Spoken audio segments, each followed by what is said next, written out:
Day 2 is underway. It's the Reddit Dota 2 League in-houses. This is what's kicking off the preseason in Season 2 of the RD2L. A lot of fun and learning everybody's name.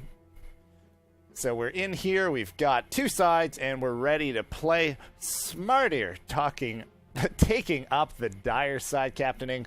DrPopular is drafting for the Radiant side. First up, Batrider removed from the pool. He's still making it in the first ban. First pick.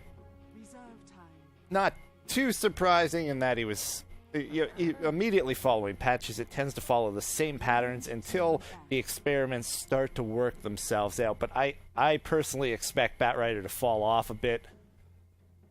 Still going to be a part of the metagame, but just not necessarily that number one hero always every game anymore.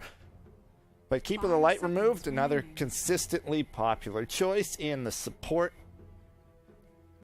He was in the top four bans all the time a little while ago. Now he's tapered off a little bit where he can sneak through much more often. There's some situational aspects to him, but he's still pretty much always a good choice. And Shadow Demon removed as well. Smartyr just removing out those supports nice and early. Io also removed by the Radiant side, so a lot of supports removed out. 3 out of 4, in fact, of those initial bans. Supports waiting on the first pick. Lifestealer still in the pool. We saw Magnus banned quite a bit the other day. He's still in the pool. He's another one where there's a question mark. Where is he going to end up in 6.78 when it really starts to settle in? Lone Druid also in the pool. Another hero got nerfed in that most recent patch. Took away that constant armlet on bear. It now drains health from the bear, so I don't expect we're really ever going to be seeing armlet built on the Spirit Bear anymore. Haven't seen it since the patch. Juggernaut going to be the first choice. Solid as well, flexible. We see him go mid once in a while, often in aggressive tri-lanes. He can be a solo laner 1v1 in the safe lane if you need him. He can be a safe lane farmer. Pretty flexible. I'd say the most popular choice is to put him in the aggressive tri-lane, though. Now we're going to wait on the Dire side's follow-up 2 picks. 10 seconds remaining.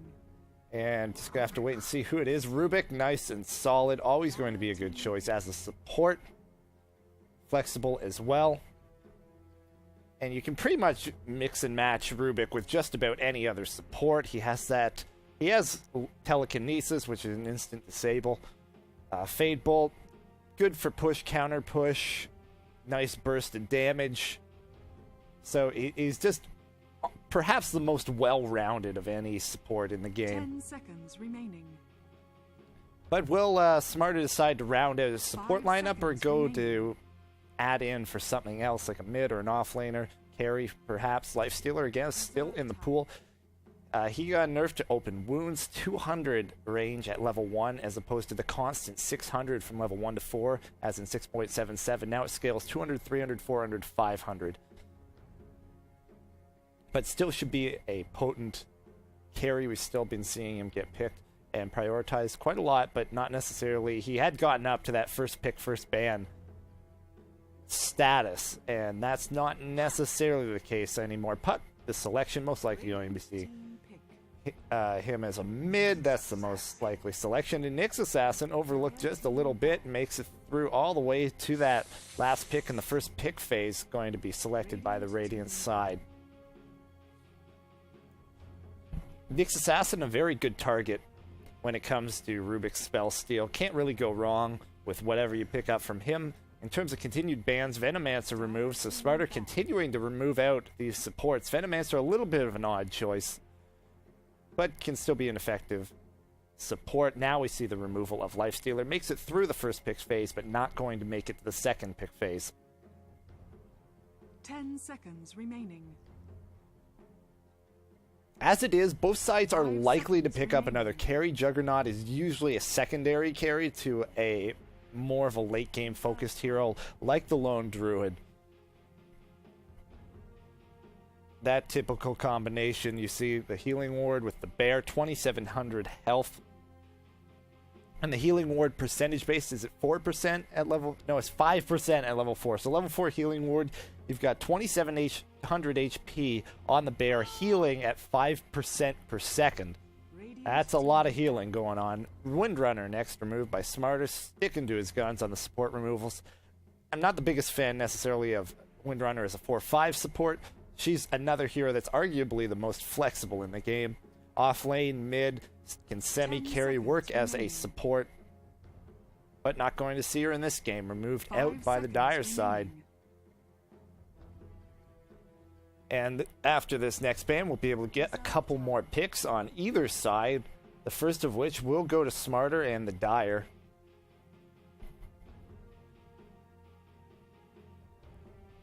Moving into reserve time now for this one. And that's going to be the Darkseer, another one that snuck through but not going to make it to the second pick phase. I would not be at all surprised to see the Radiant pick up Lone Druid in these next two picks if it's not going to be selection on the Dire. Still looking for another support. Going to go Clockwork. That should be our offlaner Puck in the mid. So this is very much looking like a defensive tri-lane with Puck mid. Rubik as one of the supports in the safe lane. And all we have to do is sure up who that other support is, and then who the carry is. I would really like to see a Visage selected by Dire. We see Nyx Assassin and Leshrac. They are likely to be teamed up with Juggernaut in an aggressive tri-lane, and that's why I would really like to see the Visage.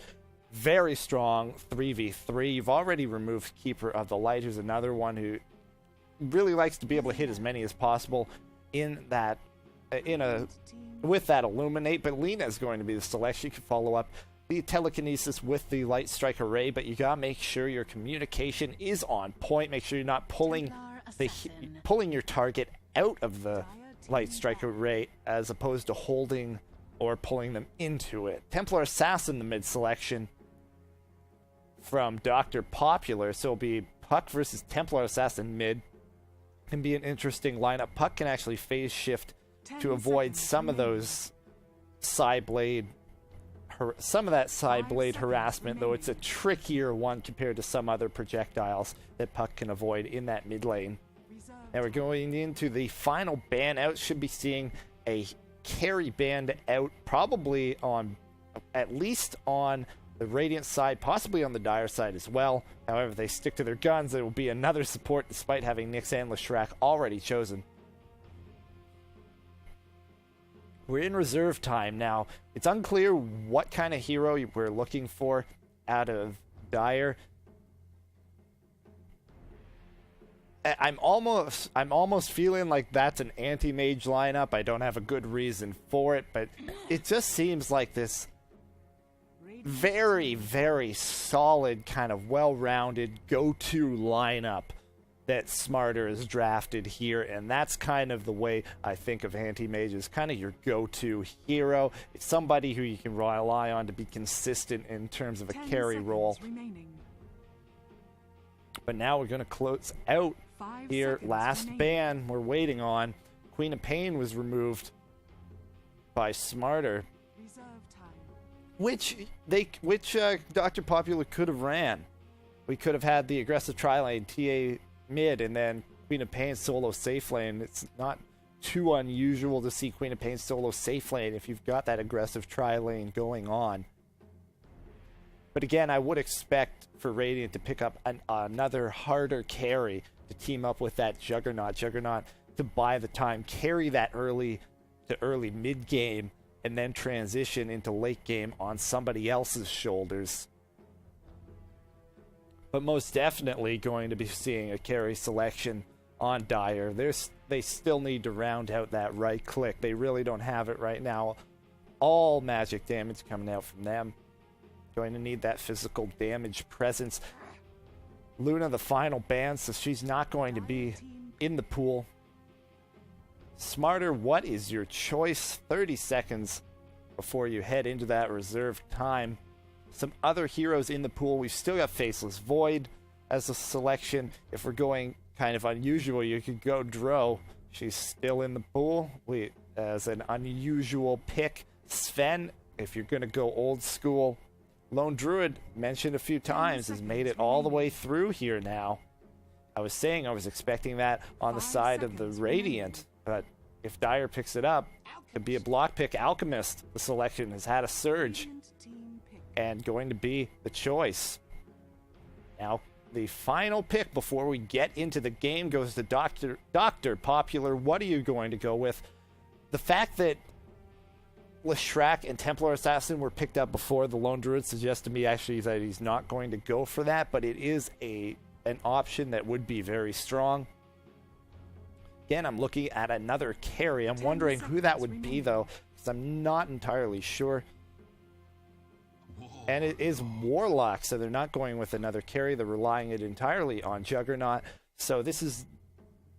If this goes late enough, Alchemist is going to be too much to handle, but it's a matter if it gets there. Warlock is interesting here because Templar Assassin really likes to be mid, control the runes that way, but I don't think of Warlock as particularly great in a 1v1 safe lane scenario. So, but that looks like where he'll be. But before we see those lanes, let's describe our teams. Warlock is first out of the gate. That's our captain. It's AesirVanir. And looks like he's headed out towards mid with a bottle rush build. Next up, we've got our supports. First of which is Leshrac, handled by DrPopular. That's the actual captain. Both have captain tags. Never mind. Me, Leshrac, he'll be headed out towards top with that aggressive tri-lane. Joined by Juggernaut, played by Schip. And along with him will be the Nyx Assassin, played by svizh, who's actually headed toward mid at the moment. Looks like Warlock may actually be joining the aggressive tri-lane. Then down bottom is Templar Assassin, played by Farah. Now for the Dire side. First up, we've got the mid-hero Puck, played by Kirito. Down towards the off lane, we've got Ronin on Clockwork. Up top, the supports. That's Teacup Pig on Rubik. And Lil Boozer on Lena, along with Alchemist. That's the Captain Smartyr. We've got potential for a little skirmish here. Now Nyx Assassin is up top, so it just took a roundabout route. Time to get angry with each other. And Warlock will pick up that rune. And this makes more sense given the build. Just a lot of posturing here near the river. Rubik should probably join up with his buddies. There is the ward block there on the camp. There are sentries on Lena, though, so she'll be able to block that.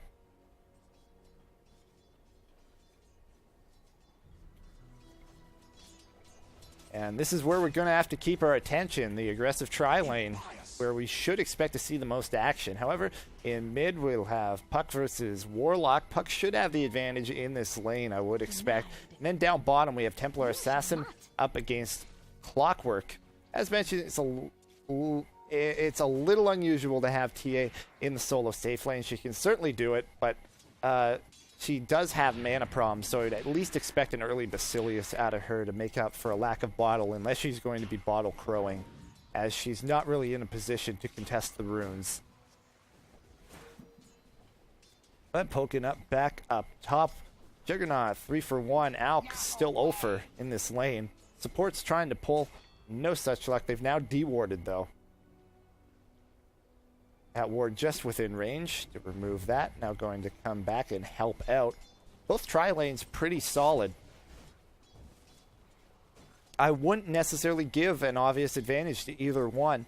We've got the stun on Alchemist, but he's leveled up Grievel's Greed at level 1. I feel that's a bit greedy for a tri-lane versus tri-lane scenario. Level 2, sure, but would really want the stun at level 1. But at least in the defensive situation, it is the defensive side where you aren't as dependent on kills as you have that pull camp. as they have dewarded it. Once they're able to do that, they're going to be able to start to gain advantage in terms of experience. But here we go. There's the concoction, but the stun and spins. First blood at the same time went mid. Warlock actually getting it. That probably shouldn't happen. Alchemist going to be able to survive that. Checking back towards mid. I'm not sure what happened. Just a mental blunder, I suppose, on the side of Puck. It really isn't anything on the side of Warlock to work off of, perhaps just misjudging the strength of early Fatal Bonds. As it is at level 2, along with that Shadow Ward. It's easy to underestimate that. The amount of damage coming out, as it is damage over time, it's harder to keep a mental idea of how much damage that will actually do. But that gets Warlock off to a very nice start. My question will now be if he's going to be going for an early Midas for levels, as we originally saw when Warlock popped up for its brief period in the pro scene before dissipating back into kind of obscurity. Or just going to go for a bit more solid, well-rounded choice. A little poke there and impale on Rubik. Light Strike Array manages to miss all three, just right in the middle. And not a lot happens there. Only 4 last hits right now on this Alchemist. He's playing safe, perhaps a little too safe, but you can understand a lot of lockdown. Blade Fury, very scary early on, especially when you can hit that impale followed up by Split Earth. We got a little pause here. We can take a look at where everybody is as we have a reconnect. Puck with an early Orb of Venom. I have never seen this on Puck. Orb of Venom not as effective on ranged heroes. You don't get the same slow. If we check here, it's a 4% slow, so it's almost nothing. A 12% on the melee, but either way, it does do the same poison damage. So a little extra harass, perhaps feeling like that's what you need to do on the Warlock. Just harass him out of lane. I feel like Puck perhaps would have better luck with kill potential as opposed to just harass. But interesting choice. And innovative, as I've never seen that. I'd actually never considered it. On Clockwork, got a couple gloves of haste. He's out of regen. That's going to be a bit tough. TA with plenty left. It looks like she's getting much better of this lane. Completely out of mana, but has picked up a Sage's Mask, so we could be seeing Basilius Ring and early Ocula. Does have a courier headed out to her, and there's the Ring of Protection, so that is an early Basilius as expected on the TA, so that is going to be her substitute for a bottle.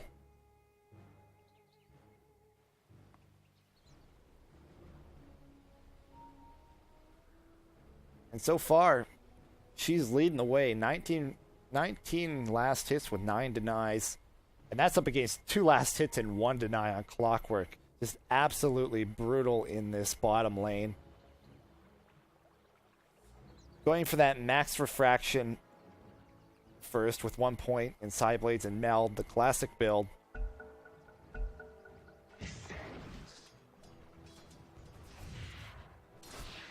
And this is really rough right now on the Clockwork. And only going to get worse with the proper mana regen coming out to her. But again, we gotta keep an eye on this top lane. No kills as of yet up here. We had a close call on the Alchemist, but there wasn't enough damage coming out to finish him off. We do see Alk is at level 4. That's up against just barely level 3 on the Juggernaut. So he does have a full level advantage on Jug, but not getting the farm. Only 6 last hits, up against 10 on the Juggernaut. And again, playing it very, very safe. Another ward has come out here, a sentry ward this time, blocking out the camp. Impale on Lena. There's the Blade Fury. He's got boots. She's not going to be able to get away, but the stun may save her. Just barely enough. Light Striker Ray on top. Will this be a kill here? Juggernaut very low, down to 60 HP, but looks like he'll get away. Edict forcing them back. Split Earth now. Warlock rotates. There's Chaotic Offering. That gets Rubik. At the same time, Leshrac not able to get away. Lina salves up, so she manages to stay in the fight. Alchemist trying to juke through the trees, but Warlock's right on top of him. One more right click, there it is. And that's a double kill on the Warlock. That works out to be a killing spree. 3 kills in this game, lifts him up, but I'm not sure this is the best idea. The Golem's still there. They do not have enough burst to bring him down. Now Rubik in a lot of trouble. Awkward movements here. He's down to 115 HP. This Warlock does 75 damage. That's a 4th kill going to the Warlock. And one more kill. Lina dove upon. And all in all, we lose the Alchemist, Lina, and Rubik up top. All that just for the Leshrac. And this could perhaps turn into a push, an early push up here on tier 1. Got Puck having rotated, but is it going to be enough? Illusory Orb flies through, but with Edict damage, too much. There's the fortification, but there really isn't the support in close enough, and that goes to waste. And Warlock gets the last hit. Off to an excellent start. 1900 gold. He could grab a Midas right now. It's 6.5 minutes in, not too shabby if he went that route for the timing, but instead just going to go straight in for Aghanim Scepter with the point booster. Down on bottom during this whole time, Templar Assassin able to free farm down here, pushing up the tower at 32 last hits with 18 denies in this lane. Got her treads. Given that she went the treads build, I would expect drums next. That's where we saw it most often. Little harass going out on the Puck, getting pretty low between the Shadow Ward and Fatal Bonds. Boom, there it goes. Now the Clockwork is rotated in toward mid. Back up top, just the Nyx Assassin left up here. He's at level 4, so still a bit off before he can start moving around the map under Veil of Vendetta. Juggernaut, level 4 as well. So he's having a bit of a tough time in terms of levels. Here comes the Unstable Concoction. It's up in time. He gets it off, but Juggernaut there to help out with the Blade Fury and push him back. Should be able to get him, but with some unclear movements, looks like now Alchemist going to go down. One more hit. No! Creeps getting in everybody's way. Alchemist, Juggernaut, and Nyx alike. Nyx manning up, gets very low, but he'll get away as well. Close calls on both sides,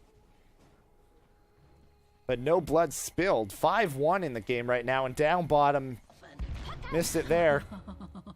TA getting a kill on Clockwork, now going on Puck.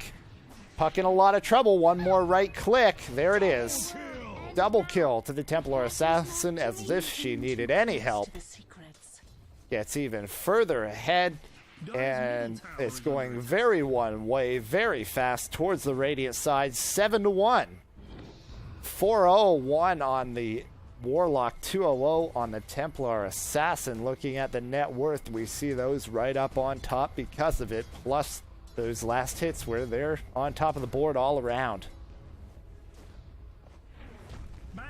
Chaotic Offering thrown out, going for the Rubik. That actually ends up being a bit of a waste,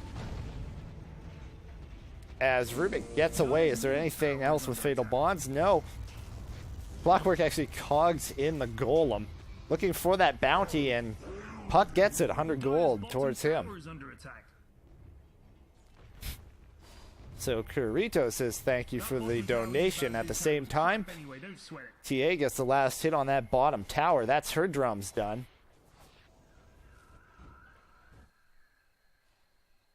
We saw this popularized more recently in terms of a mobility build as opposed to just buying up a Blink Dagger to Blink Meld in. Going for Drums Yasha instead to build up that movement speed. Often that was with Treads, though. As you become to be less of a one-hit burst damage and want a few more attacks and a little more survivability. Camping out this double damage rune, saving that for the Warlock. He fills up his bottle. Closing in, just one piece away from that Aghanim Scepter as he has his Ogre Club Point Booster and Staff of Wizardry. At the same time, though, Alchemist finally getting some room to farm just a little bit. Grievel's Greed going to come into effect, been maxing that along with Unstable Concoction. No points in the Acid Spray as of yet. Well, he's up there, though. A push comes out mid, and that'll be another tower, this time going to the Juggernaut, who's looking very good as well. After perhaps a bit of a slow start catching up, his Phase Boots will be done, along with another 600 gold in his pocket. Green Dude's top thing is about to get knocked over. Shrek and Nyx rotating both up top. Alk's still up here, just gonna farm up the jungle instead. Not going to be spotted out, it doesn't look like, so he'll be alright as long as he makes reasonable movement and not walking back into any sort of trap. Clockwork having a rough time in terms of farm. Still on brown boots in those gauntlets he had early on. Added on a magic stick, but he's getting very low thanks to Fatal Bonds. It actually goes down to it.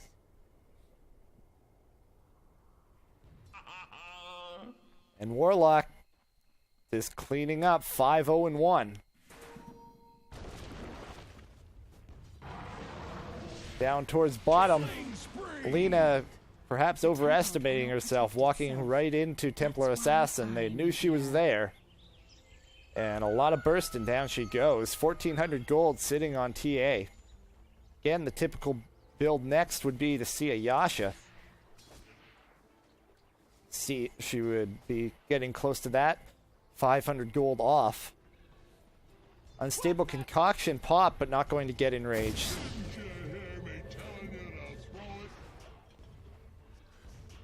And looks like we may end up with a fight up here on top. Chaotic Offering is available. Warlock at level 9. So still level 1 on that Chaotic Offering. Dire's bottom tower is under attack. Guys, you need to defend. But going to be very effective. The level's relatively low on the rest of the Dire team.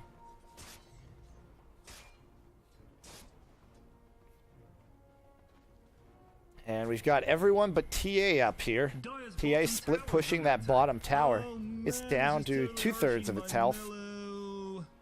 And if this goes on long enough, she'll bring it down.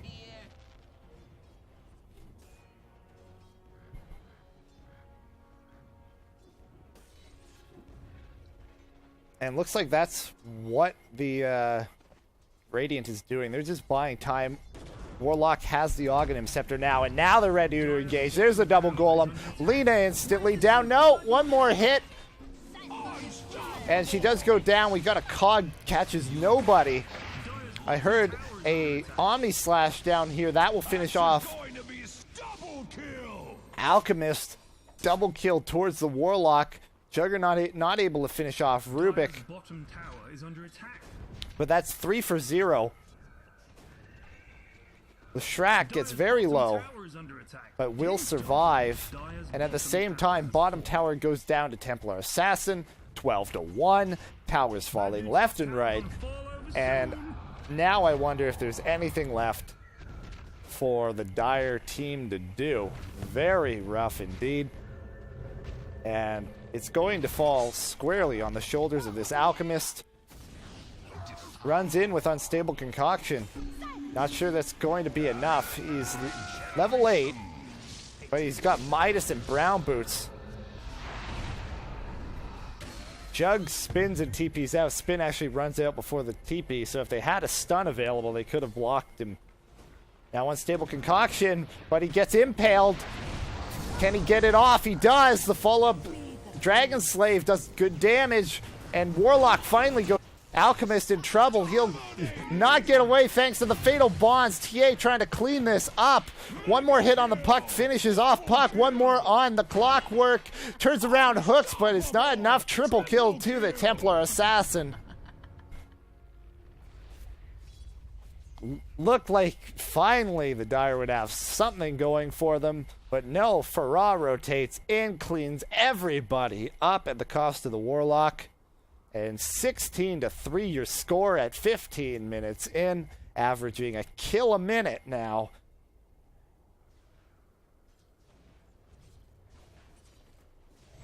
DrPopular looking to lead his team to victory.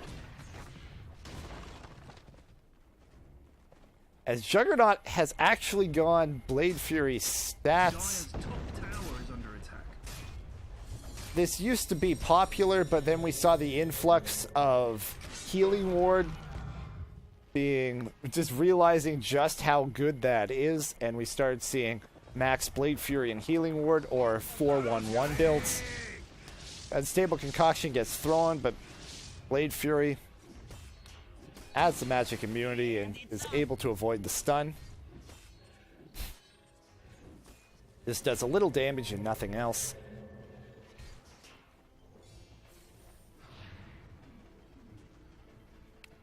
Grievel's Greed applies on Midas. I actually didn't know that. Never thought about it.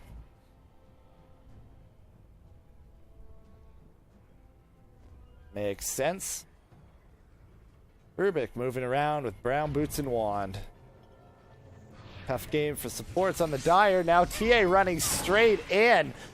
Perhaps overextending, but support rotating now. Cogs help push out, but here comes the Chaotic Offering and Omni Slash. There's two dead. TA does get brought down though. And at this point I almost feel as if Clockwork and Rubik for TA is a good trade for Dire.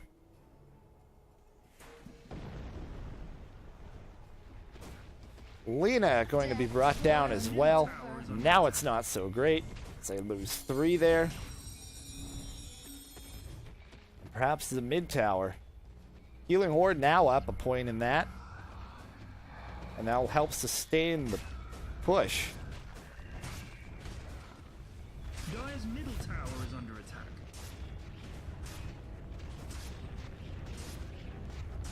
And down goes the mid tower. Dire's middle tower has fallen.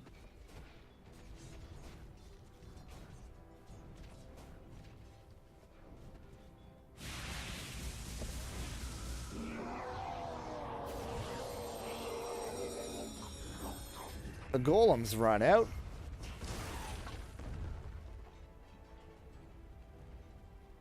And the push stops there. One outer tower remaining. It doesn't look like the Radiant side caring to leave that up for very much longer. TA is back on bottom, split pushing. And she did end up going for that Yasha. Actually missed the kill. Rubik getting a kill on Leshrac. Being a little too brazen here in the enemy jungle, caught out. And they're able to get a free kill. Every little bit helps, as we see 18 minutes in, 10,000 experience the lead and 14,000 the gold lead. Dire's bottom tower is under attack. For Radiant. TA waiting in the wings. She's all alone here though.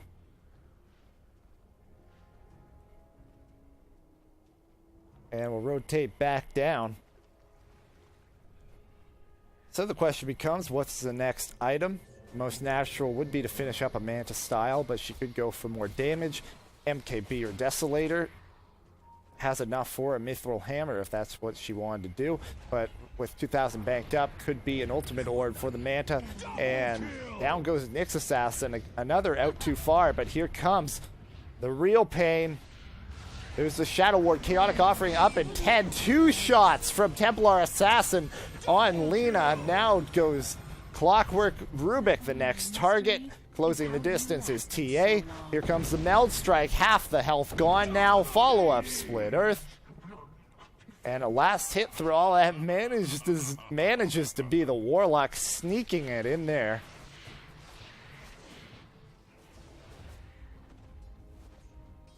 Oh, we have a disconnect on Warlock. Bad dude's top tower gonna fall over soon. And perhaps we'll have a pause here in a second. There it is, as we'll wait on him. Alchemist down bottom, just trying to do anything he can, but even with Grievel's Greed, he's still only second on the board. Templar Assassin leading the way hugely. 9,500, almost doubling up the next highest on the board. And then Juggernaut keeping up with the Alchemist. He actually picks up a Crystallis. So that's going to be the damage item of the day for her.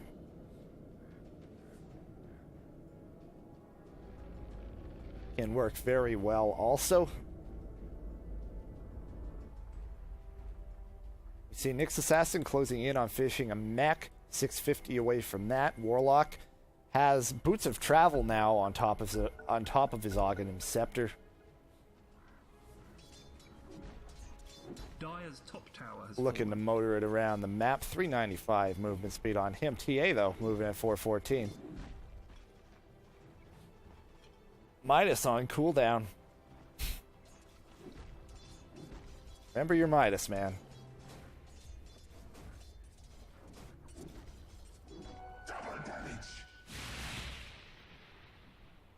Becomes very hard.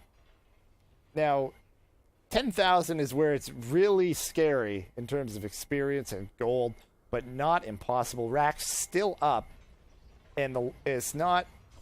And DrPopular's Radiant team, while looking good, doesn't necessarily have the best late game, though solid enough. Caught there in the cogs, but Chaotic Offering says, enough of this. Instantly dead are Clockwork and Rubik.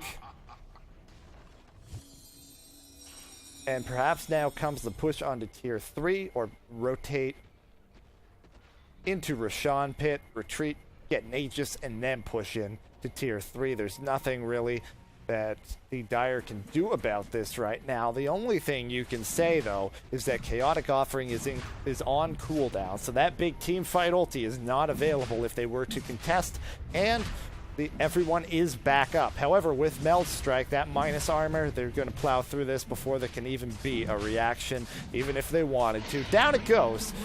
The Aegis looks like it will go to Juggernaut, who is 400 away from finishing a Desolator. So I would expect them to want to wait for the Desolator before pushing in. The minus armor on that tower will be very useful. But no, they're just going to force it out. Alchemist caught out. Follow-up Split Earth. Now traps his own teammate in the cogs. Though Upheaval was going to slow him down either way. Puck actually avoids the strike, but no! A double kill with one auto attack. Now Rubik down. Clockwork the only one left on the field, and he just says, I want to join my teammates in the fountain. That should be it, I would expect.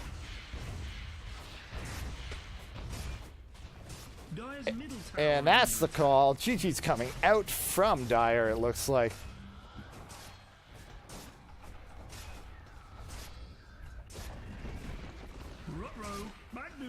Though we should have the final GG coming out of Smartyr, the captain.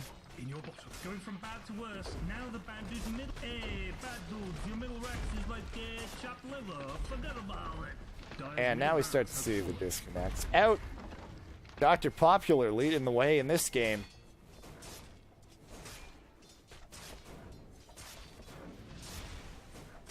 His team brought to victory. The Warlock having a huge start, going 5-0 to kick it off. TA dominated bottom. The top lane being a bit of a wash worked out to be a very good early game for the Radiant, and they just rode that momentum to victory here. And in just a moment, we'll be able to get the final score screen and see how it all adds up on the scoreboard.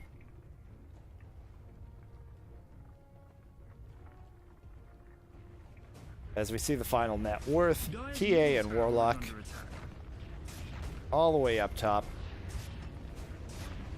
Well above everybody else. Of course, that's a bit skewed now that the disconnects are there, but was already doubling up. Everybody else on the board was Templar Assassin. And then with the big wins in the team fights, Warlock catching right up to her as well. Radiant victory.